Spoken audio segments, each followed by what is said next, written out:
لو انت ساكن في ايجار قديم هتدفع كام، وامتى تطبيق القانون؟ القانون ان شاء الله باذن الله هيتطبق من شهر 9 اللي جاي، اللي هو الشهر اللي جاي. تمام.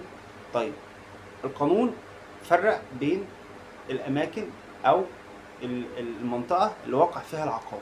فمثلا المناطق اللي هي عاليه جدا مثلا زي المهندسين والزمالك لو فيها ايجار قديم، في الحاله دي هيبقى 20 ضعف القيمه بحد ادنى 1000 جنيه. تمام. طيب الاماكن المتوسطه 5 اضعاف القيمه بحد ادنى 400 جنيه. طب الاماكن العاديه او الاماكن الشعبيه هيبقى 10 اضعاف القيمه برضو بحد ادنى 250 جنيه.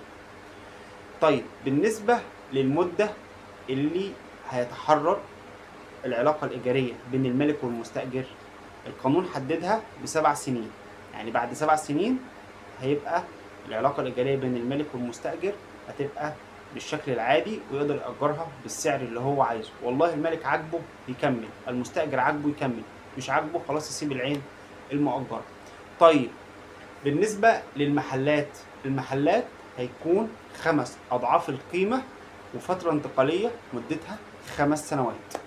طيب ايه الحالات اللي ممكن يطرد منها المستأجر رغم اقرار القانون، رغم ان هو ممكن يقعد في الشقه او حقه في ان هو يقعد في الشقه ويدفع الايجار؟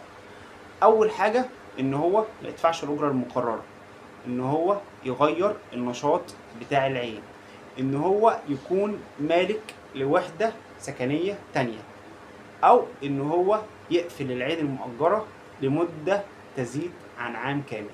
ففي كل الحالات اللي فاتت دي سواء كان تجاري او سكني او اداري، فمن حق المالك اللي مؤجر ايجار قديم ان هو يسحب العين المؤجره من الشخص المستاجر ويطرده.